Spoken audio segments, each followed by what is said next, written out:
J'ai été licencié par un chef incompétent qui ignorait que je détenais le brevet du système. Comme le lundi allait être amusant. Je me souviens de la première fois que je l'ai vu. Maxwell Granger est entré dans le bureau principal comme si on lui avait livré le monde sur un plateau d'argent.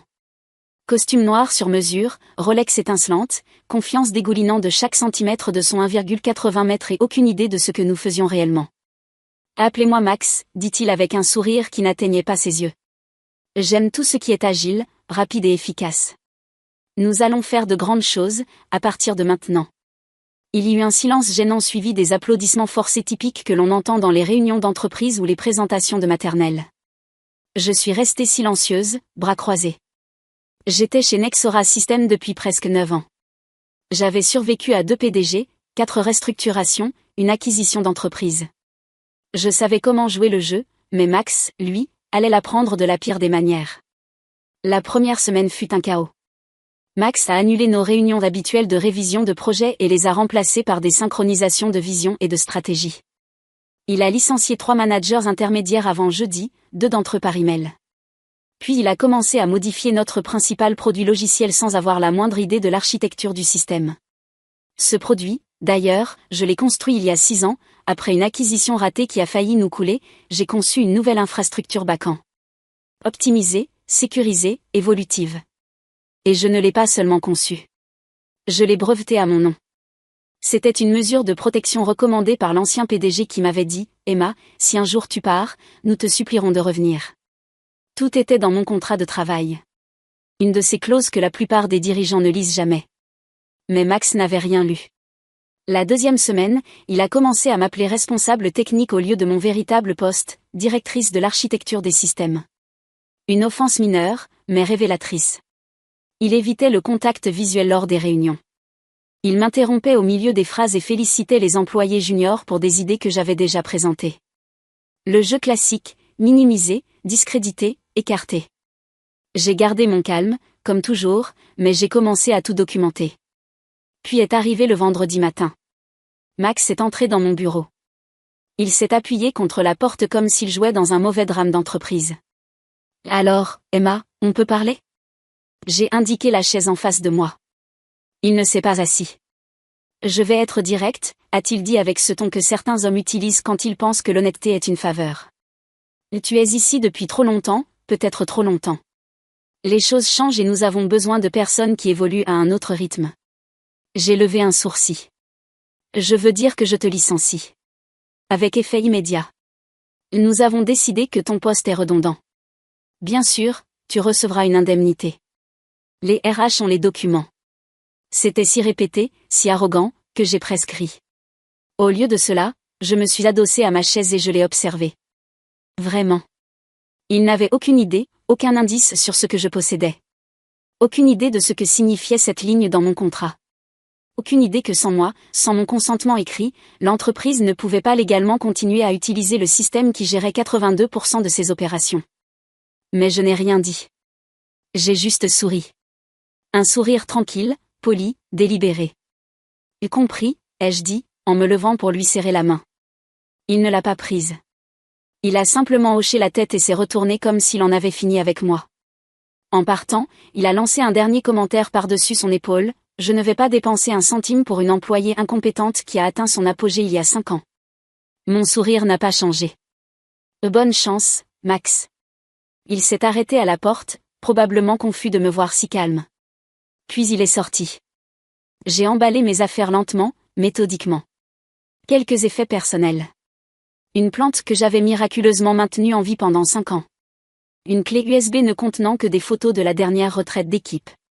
En traversant l'open space, quelques têtes se sont tournées. Certains ont évité mon regard, gênés. D'autres ont offert de légers gestes de sympathie. Personne n'a rien dit. C'est ainsi que la peur se propage dans des endroits comme celui-ci. En silence. Quand je suis arrivé à ma voiture, mes mains tremblaient. Pas de tristesse, mais d'adrénaline. Je n'étais pas en colère. Pas encore. J'étais curieuse. Combien de temps leur faudrait-il pour se rendre compte de ce qu'ils avaient fait? Je connaissais la réponse. Lundi. Le week-end est passé comme un orage lent en formation, silencieux, dense, avec de l'électricité dans l'air. Je n'ai dit à personne que j'avais été licenciée. Ni à ma sœur, qui disait toujours que je travaillais trop. Ni à ma meilleure amie, qui serait apparue avec du vin rouge et un plan de vengeance en 5 étapes, et encore moins à mon ex-mari, qui m'avait dit un jour que j'étais trop intense et mariée à mon travail. J'avais besoin de silence, d'espace, de perspective. Vendredi soir, je suis sortie marcher dans la ville, passant devant des cafés fermés et des librairies dans la pénombre, laissant l'air froid apaiser la brûlure de la trahison. Je ne pleurais pas mon travail. Je pleurais l'offense, l'ignorance, l'idée que quelqu'un qui n'avait jamais écrit une ligne de code puisse arriver, effacer des années d'efforts et de sacrifices et les qualifier de redondants. Samedi matin, j'étais prête à agir. J'ai sorti le contrat de mes archives personnelles. Tout était là, noir sur blanc. Le brevet à mon nom, la clause révisée et authentifiée. Une section soigneusement rédigée qui m'accordait tous les droits sur l'architecture du système que j'avais construit. Nexora avait une licence pour l'utiliser, une licence qui exigeait ma participation explicite pour les renouvellements, les mises à jour ou l'extension, et cette licence expirait lundi. J'ai ricané, non parce que c'était drôle, mais parce que le moment était simplement poétique. À 15h, j'avais déjà envoyé un email au département juridique de Nexora, pas depuis mon ancien compte professionnel. Leur réponse n'a pas tardé. Si prévisible, si pathétique. D'abord est venu un email sec, formel, signé par un certain conseiller en conformité dont je n'avais jamais entendu parler.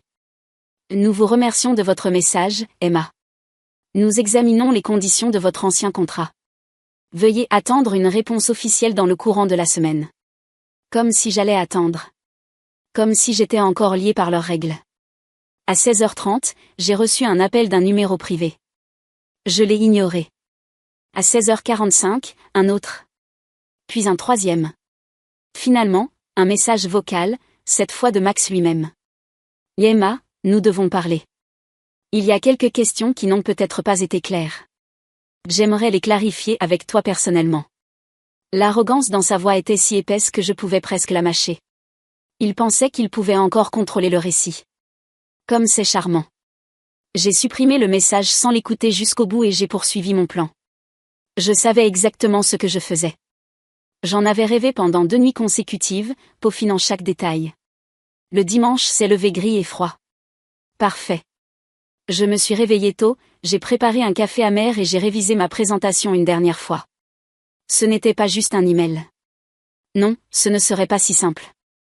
Je ferai une démonstration publique, de celle qu'on n'oublie jamais. À 9h, j'ai programmé l'envoi d'un ensemble de documents au conseil d'administration de Nexora, le contrat, le brevet, les emails, tout méticuleusement organisé. Également un rapport technique expliquant, de manière très pédagogique, les implications légales d'opérer le système sans mon autorisation. Rédigé sans fureur, sans dramatisme. Juste des faits. Froid, irréfutable, mortel. Et comme pièce finale, le coup de grâce, j'avais réservé une intervention de dernière minute au Forum d'innovation technologique de la ville, sponsorisé comme par hasard par Nexora System. Un email bien ciblé, un appel aux organisateurs, quelques petites faveurs réclamées ici et là. Qui de mieux que l'architecte original de la plateforme phare de Nexora pour parler de propriété intellectuelle dans les systèmes d'entreprise? Lundi arriverait comme une vague, les entraînant sous des tonnes de leur propre ignorance. Je n'ai pas dormi cette nuit-là. Pas parce que j'étais nerveuse. Parce que j'étais vivante. Vibrante. Chaque cellule de mon corps attend dans le moment. Quand le soleil est apparu comme une coupure au-dessus des bâtiments, je me suis habillée calmement, pantalon à la coupe impeccable, chemise blanche simple, un long manteau noir. Pas de maquillage, pas d'ornements inutiles. Juste de la précision. Je suis arrivée au centre de congrès à 7h45. L'entrée était déjà pleine d'employés de Nexora, de directeurs, de clients potentiels, de presse technologique.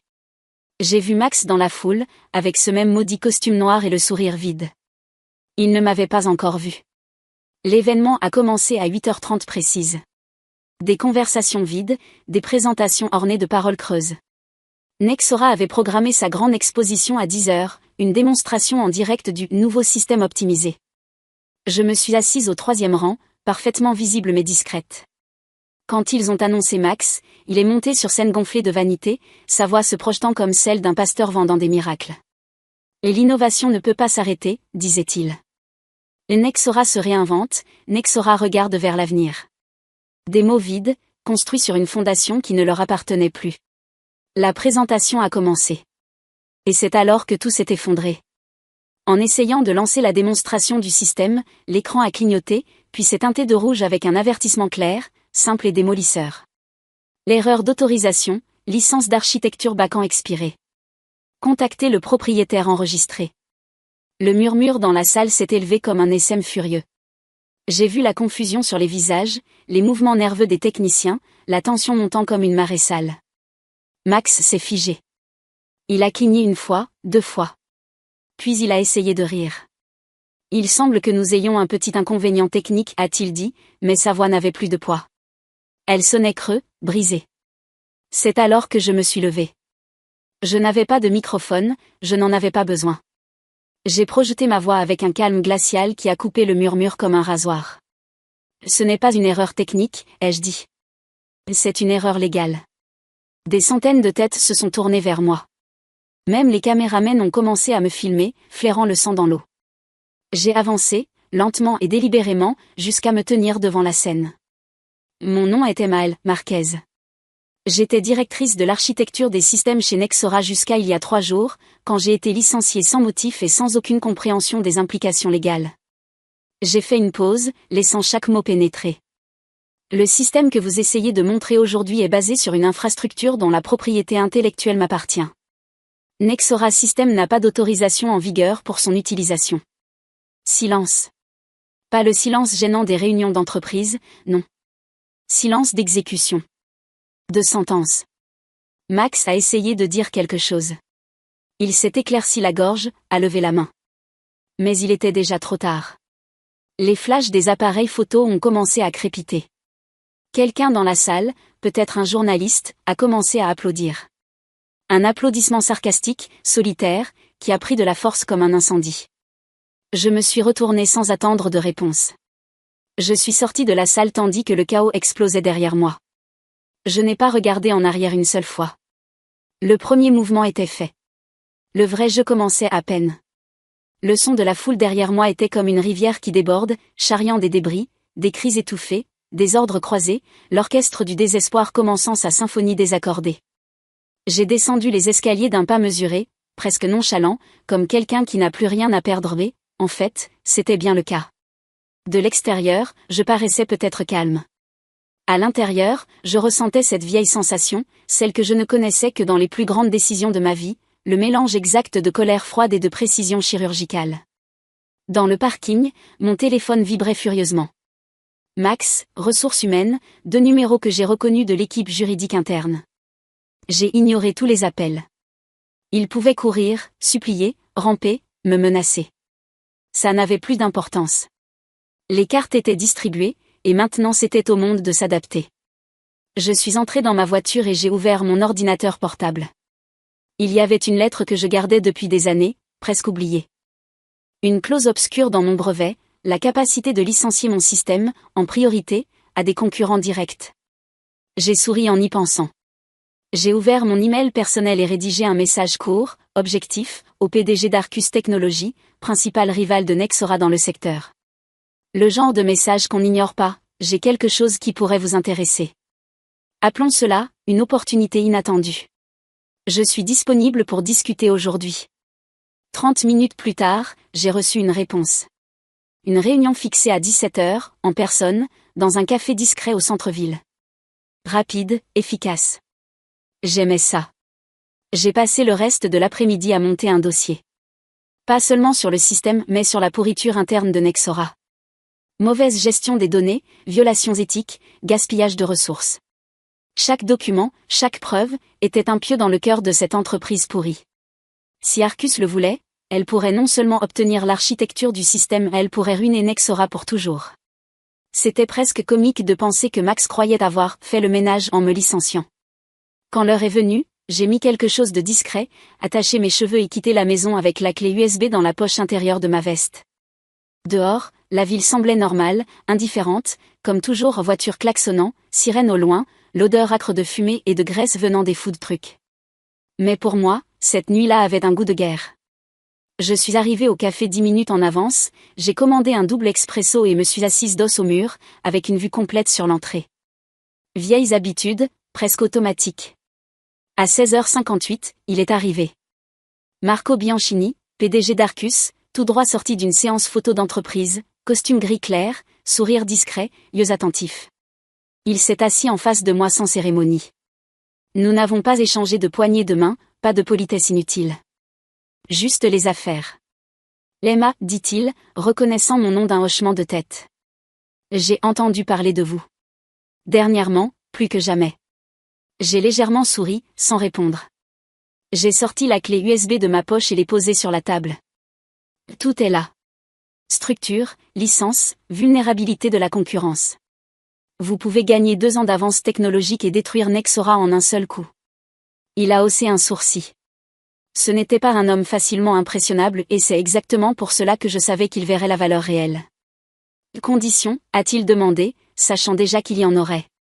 Et licence exclusive, royalties à vie, position de leadership dans l'équipe d'expansion technique. Je veux une autorité totale sur la mise en œuvre. Sans interférence. Marco m'a regardé pendant quelques secondes qui ont semblé longues. Il calculait, pesait les risques et les avantages, exactement comme je m'y attendais. Finalement, il a acquiescé. Marché conclu. Le contrat préliminaire serait rédigé dans les 48 heures. Le transfert formel de la technologie en moins d'1 semaine. Alors que je quittais le café ce soir-là, je sentais l'air plus léger, comme si quelque chose de vieux et pourri était finalement arraché à la racine. Sur le chemin du retour, le téléphone a sonné à nouveau. Max. Cette fois, j'ai laissé sonner jusqu'à la messagerie vocale. Je n'étais plus leur employé. Je n'étais plus subordonné, je n'étais plus la femme invisible qu'ils pouvaient congédier d'un geste. Maintenant, j'étais la tempête. Et le pire restait à venir pour eux. Le premier signe que Nexora s'effondrait est arrivé mardi matin, avant même que je finisse mon café. J'ai ouvert mon ordinateur portable pour trouver ma boîte mail inondée, journaliste tech demandant des déclarations, anciens collègues envoyant des messages cryptiques, tu as vu les nouvelles, je n'arrive pas à croire ce qui se passe et une alerte automatique concernant l'action en justice déposée durant la nuit. Je me suis assise calmement sur ma chaise de cuisine, laissant la vapeur du café réchauffer mon visage, et j'ai commencé à lire. La nouvelle avait déjà brisé la bulle corporative et atteint les médias grand public, scandale chez Nexora Systems, PDG accusé de négligence et d'utilisation abusive de propriété intellectuelle. Il n'avait pas encore utilisé mon nom mais ce n'était qu'une question de temps. La meilleure partie venait ensuite, le cours des actions chutant de 19% en quelques heures, les investisseurs exigeant des explications publiques, des rumeurs de réunions d'urgence au conseil d'administration. C'était un carnage. Vers 10h, j'ai reçu un appel inattendu, l'avocate de Nexora, une femme à la voix sèche et professionnelle. La première approche n'était pas différente de ce que j'avais anticipé, conciliation, paiement généreux, proposition des accords de confidentialité. J'ai refusé d'une phrase courte. Je ne suis pas intéressée par l'argent sale. Il y a eu un bref silence de l'autre côté de la ligne, comme si elle ne savait pas quoi faire d'un refus aussi ferme. Puis, la menace voilée, enveloppée dans des termes juridiques. Procès en diffamation, allégation de rupture de confidentialité. J'ai ri. Un rire bref, sincère, le genre de son qui ne se répète pas. Et n'oubliez pas, ai-je dit, du ton le plus poli que je pouvais rassembler, c'est vous qui avez violé le contrat. C'est vous qui avez utilisé une architecture sans licence. Et maintenant, tout le monde le sait. J'ai raccroché avant qu'elle puisse répondre. Ce n'était pas de l'arrogance. C'était de la certitude. C'était la justice. La journée a avancé dans une spirale de petites victoires. L'Office national des brevets a répondu à ma demande, la mesure conservatoire avait été accordée. Nexora était légalement interdite d'utiliser ou d'exposer tout produit basé sur mon infrastructure. Chaque client qu'ils essaieraient de servir à partir de ce moment serait une preuve supplémentaire contre eux. À 14h, j'ai reçu un autre email intéressant, l'invitation formelle à une réunion avec la direction d'Arcus Technologies. Ils ne voulaient pas seulement obtenir la licence de mon système. Ils voulaient que je dirige l'équipe qui remplacerait Nexora dans le plus grand contrat public du secteur, un accord qui valait des dizaines de millions. J'ai accepté, bien sûr. Avec une condition simple, une liberté totale pour choisir mon équipe. Je savais exactement qui j'emmènerais avec moi et qui je laisserais derrière. Le téléphone a sonné à nouveau. Cette fois, j'ai décroché. C'était Lucas, mon ancien collègue de Nexora, l'un des rares qui avait eu le courage de tenir tête à Max avant d'être licencié pour incompatibilité de valeurs. Emma, dit-il, sa voix chargée de quelque chose entre l'admiration et la peur pure, Max est en train de craquer. Il s'est enfermé dans son bureau et ne parle à personne. Ils essaient d'étouffer l'affaire, mais le conseil se réunit déjà sans lui. Il semble qu'ils vont le destituer. J'ai fermé les yeux, savourant chaque mot. Ça va être rapide, ai-je répondu. Et il est. J'ai raccroché sans avoir besoin de plus de détails. Je savais exactement ce qui se passait dans une entreprise quand la peur prenait le dessus, alliance brisée, trahison interne, tous essayant de sauver leur peau pendant que toute la structure s'effondrait. Max n'était que le premier à tomber. En fin d'après-midi, assise sur le balcon de mon appartement, regardant le ciel teinté d'orange sale, j'ai laissé la réalité m'envahir complètement. Ce n'était pas seulement une victoire personnelle. C'était quelque chose de plus grand, un rappel brutal que les structures qui soutiennent ces royaumes d'arrogance et de médiocrité sont fragiles. Construisez quelque chose sur le manque de respect et l'ignorance, et tout ce qu'il faut est une étincelle.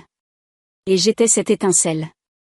Mon téléphone a bipé à nouveau, un court message de Marco, d'Arcus. Félicitations. Préparez-vous. Nous sommes sur le point de faire l'histoire. J'ai souri, non pas avec arrogance, mais avec quelque chose de plus dense, plus réel. Une satisfaction que je n'avais pas ressentie depuis des années. Mais ce n'était pas encore terminé.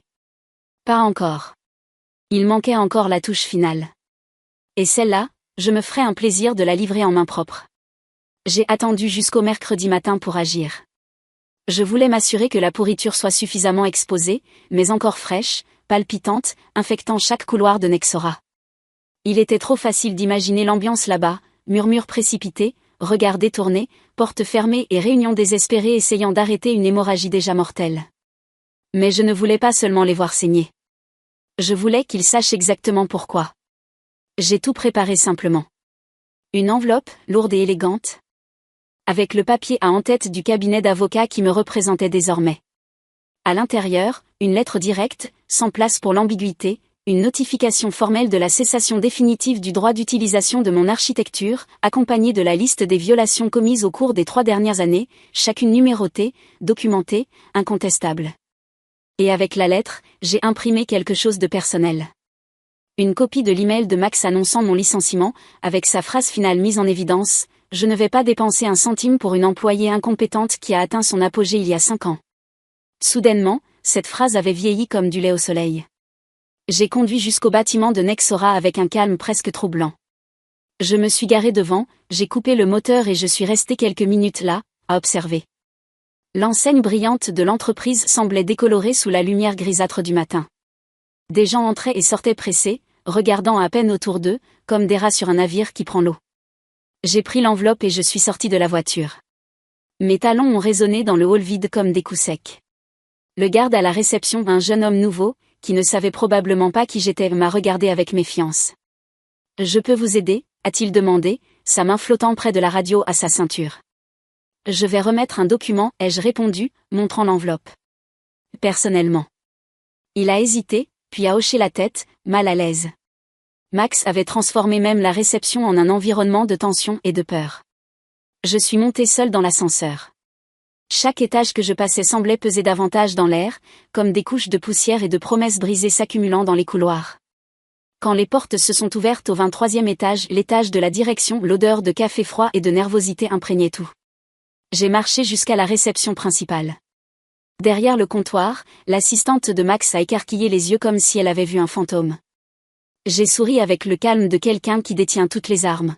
« Emma » a-t-elle bégayé, se levant d'un bond, « Il est en réunion, je ne sais pas si... » Je n'ai pas demandé s'il était disponible, ai-je interrompu, sans changer de ton. Je veux juste laisser ceci. J'ai posé l'enveloppe sur le comptoir d'un geste sec. La jeune femme l'a regardée comme si elle contenait de la dynamite, ce qui, d'une certaine façon, n'était pas si loin de la vérité. Il dit à Max que c'est mon cadeau d'adieu. Je me suis retournée avant qu'elle ne puisse essayer de répondre, ma veste tournoyant avec le mouvement. J'ai traversé le large couloir éclairé de Nexora une dernière fois. Aucun regard ne m'a arrêté, personne n'a eu le courage de me parler.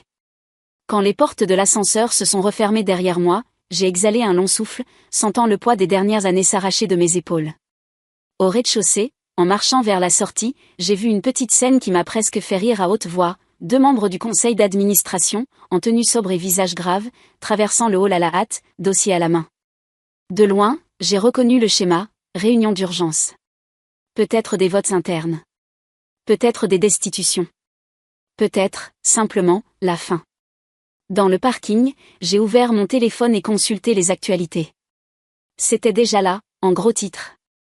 Maxwell Granger écarté de la direction de Nexora Systems après des accusations de mauvaise gestion et de négligence en matière de propriété intellectuelle.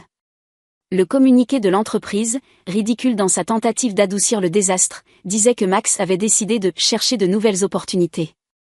Tout le monde savait ce que cela signifiait. Un PDG expulsé, des actions en chute libre, des contrats annulés, des clients migrants vers Arcus sous ma direction. Je suis entré dans ma voiture et j'ai laissé échapper un rire court, rauque. Non pas de triomphe facile. D'une satisfaction amère, dense, conquise à fer et à sang. Parce que, à la fin, ce n'était pas seulement une vengeance personnelle. C'était l'ordre des choses qui s'ajustait. Il s'agissait de faire comprendre à ceux qui vivent en piétinant le talent et l'effort d'autrui que, finalement, chaque acte de mépris a son prix. Et que certaines personnes, quand elles sont trahies, ne pleurent pas. N'implorent pas. Ne disparaissent pas. Certaines personnes reviennent. Et emportent tout avec elles. J'ai démarré la voiture et je suis parti sans regarder en arrière, sans aucune hâte. J'avais de nouveaux projets à construire, de nouvelles batailles à mener. L'empire de Max était en ruine. Et le mien ? Le mien venait juste de commencer.